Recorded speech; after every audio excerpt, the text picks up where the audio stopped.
the other students produce a business. But to echo sort of the challenges of doing this type of research, we wanted to do a study looking at high CBD treatments. The NIDA farm ultimately developed a 16% plant, and then we ran into conflict with the FDA, who had concerns about the safety, that there wasn't adequate human safety trials in vaporized and smoking high CBD. So then we had to go through a negotiation to come up with a compromise of 2 8%, et cetera. In addition to the medical side, we're very interested in CXCR, that we're also interested in public safety. And from edibles to infused drinks, et cetera, we cannot touch those products at all to either see what's in them.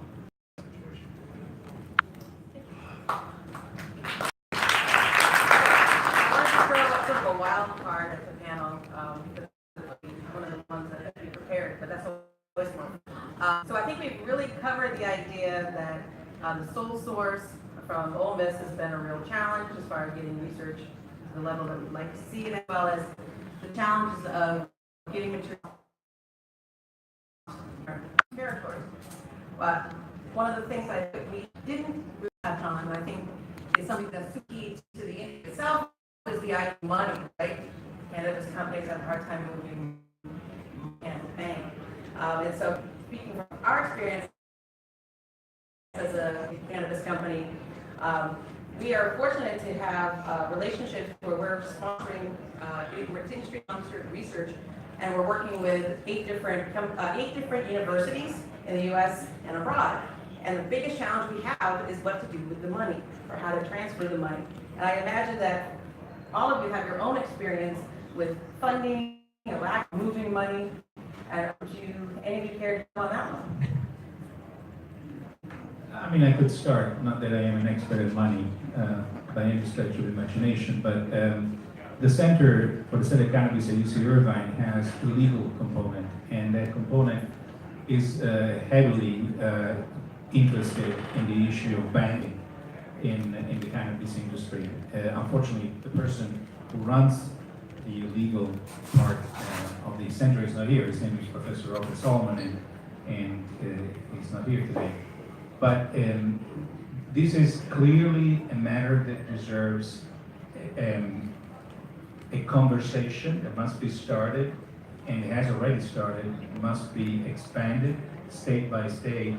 There are ways, in my limited understanding, there are ways through which we can overcome the current restrictions that do not require any major intervention from the federal government. However, how feasible those ways are is a matter that legal experts adjudicate in very different ways. So what has predominated our conservative outlook basically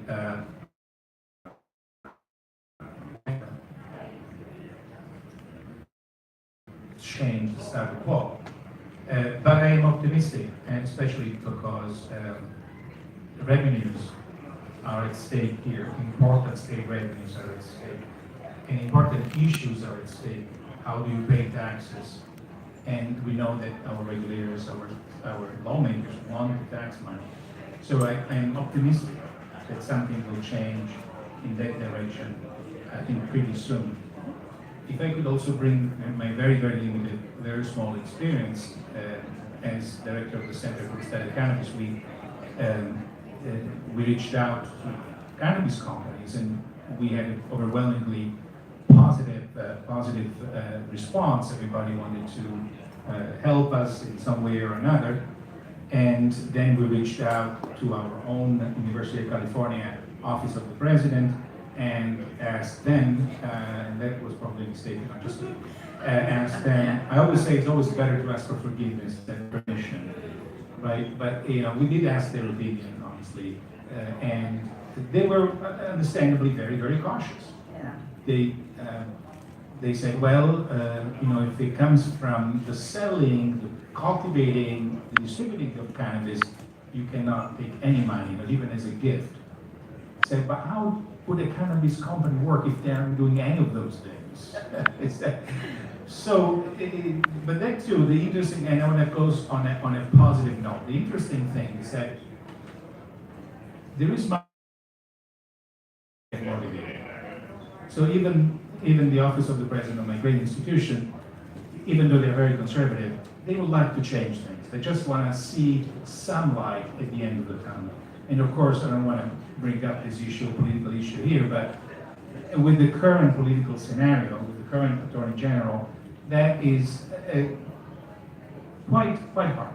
It's a quite hard stance to take when you have against you the Department of Justice. Right.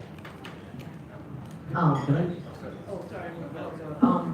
I just want to address just globally, the research funding available in the U.S. has traditionally been available only to study cannabis as a drug of abuse. So this is what we've been up against, trying to do efficacy trials on cannabis. We've never gotten government money to study efficacy until just recently we got our first government grant from the state of Colorado.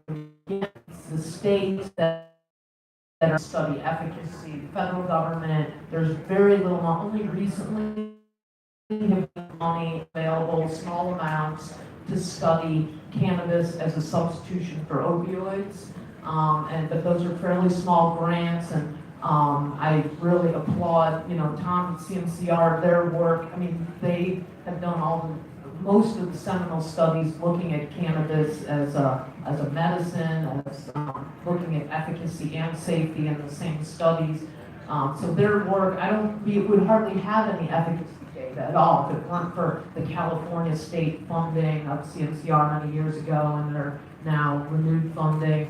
So I'm hoping the reason we have data is because of these guys here that are doing this work. But I want to point out that, in Canada, we see Canadian LPs allocating millions of dollars to study cannabis as a medicine now. This is a big game changer, I think, that will help. And they understand paying for clinical trials means millions of people in the U.S. tell Dr. Piamelli that they want to help fund his research. I think they're looking at, maybe a $10,000 grant, or maybe, 5 or 10 grand. They don't understand to do a controlled trial is millions of dollars. The study we're doing right now, a simple FDA phase 2 trial with only 76 subjects, is $2.2 million. So that's a very, low budget trial. So you just have to, industry be aware that when they say they want to fund controlled trials, that they're looking at millions of dollars. Maybe not for your work, but generally that's what it costs for human trials. Comment that I completely agree with Sue about the funding being between. We have been fairly fortunate over this take-home study looking at vaporized cannabis versus dronabinol actually is funded by NIDA, surprisingly enough. And there's other studies that are more mechanistic, looking at bipolar disorder and HIV neuropathy, are also in NIH funding. So there's a little movement in the direction to look at non-sort of addictive behaviors, but it's still not very much. So I just want to point out from a high level that even though I think it's really, really good that companies are trying to fund research, that was our decision, was that we could get this research done more effectively inside of a company than in any other way. And the LPs in Canada have enough money, and the universities there can do work, and companies like GB Sciences are pushing hard to real research, and all of that is critical, and it's going to be critical for a few years. But I just want us all to keep in mind that there's a reason why in the rest of the research world funds basic research, and then when that research gets far enough along that it can turn into something applied, the private sector takes it over and brings things to market, and that's how the world works, and that's fine. But the reason why basic research is funded by government is because it's really expensive, and the first many stages of most research programs are nowhere near a product. It's the basic research that lays the groundwork, and companies don't want to pay for that basic research because it's too many years away from any product. And if it gets done in universities, the federal funding, you can do those years of basic research, and you can do them in a way that is impartial and not, prone to being shifted in any way by commercial interests. So we're going into this phase, a lot of the research on cannabis can be funded by companies. And I think most of us are well-intentioned, but that's not how research should really be done. It should be done by universities without commercial pressures driving them to come up with certain results. So we get through this, and ultimately the research should go away from and go back to these guys. I agree. Actually, thank you very much. Well put. One of the things we were talking about sort of as a group is that cannabis industry is sort of plagued by pseudoscience. And I think that's really what you're talking about, is because there's that absence of a large database of that basic science happening like in other fields, things fill in the gap. And so, does anyone else like to talk about If you that? don't mind, I have a comment on, I don't want to give this off the impression that when we are dealing with the federal government, we are dealing with a monolithic structure, mono-ideological structure. Of course, you know, the federal government is influenced by the administration, that's because that's their boss, right? But it doesn't mean that people within don't have their very articulated and strong opinions that they temporarily keep, you know, under wrap, but eventually can and will, I think, come out. I've been working on drug abuse, for example, for the last 20 years. I've been a member of an advisory panel, I've been on study sections, I know well, and I'm friendly with their scientific director, with director, Honorable. I know where they're standing on this matter. They're concerned for potential health application. They are causing. Forget, their job, their mission is not to fund studies on the health effects of cannabis, the positive effects of cannabis. All the National Institute of Drug Abuse, they have a mission. And they have to see abusable drugs. So the abuse part is what they care about. So what we're really missing when it comes to the federal government is, first of all, political will. That is the first thing. And second, we're missing an inter-institute agency through the NIH, through including the NSF, Cancer Institute, the FDA, that looks at this in a unified, thoughtful, intelligent way, and has a portfolio. So it has the because this is not something about drug abuse or something about mental health or people with experience in the problem must be able to make a recommendation that can be heard. And that's why the National Academy of Science Committee on the impact of cannabis I was a member of decided, wrote as a recommendation the creation of a research agenda on cannabis that brings together all those federal stakeholders and gives them a unified voice and possibly a unified portfolio as well. So let's look at the federal government with positivity. I know it's hard right now, but let's try and make that effort. And because I think that's really, really important. Very, very well said. Thank you. So the last topic that we wanted to sort of address was many people may be following the Medical Cannabis Research Act of 2018, and one of the things that it proposes to do is to eliminate sole source by forcing the EA to admit at least 2 more certified cultivator growers, and also open up some rights to the Veterans Affairs Department. I'd like at this point to simply throw this one over to the panel for those panel members who would like to jump on that and give their opinion. I'd say I don't support that bill, even though I recognize that this could be symbolically the end of the monopoly of the University of Mississippi. But the fact that they're only agreeing to license 2 new growers for research and they're probably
Hey, how are you? Trying not to bust my ass on this floor. Oh, yeah, right? Yeah. I'm streaming right now, so I'm kind of showing people where we're at. Have you been here before? I have, I love it. Oh, okay. Man, okay. Check this out.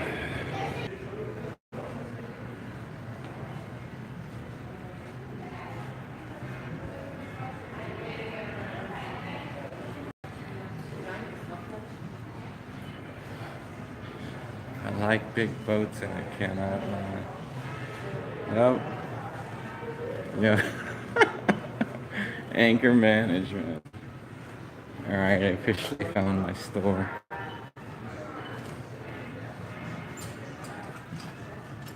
Really cool stuff.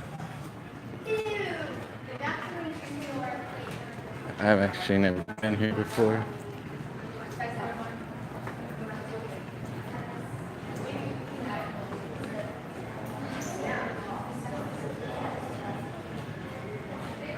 Oh, cool.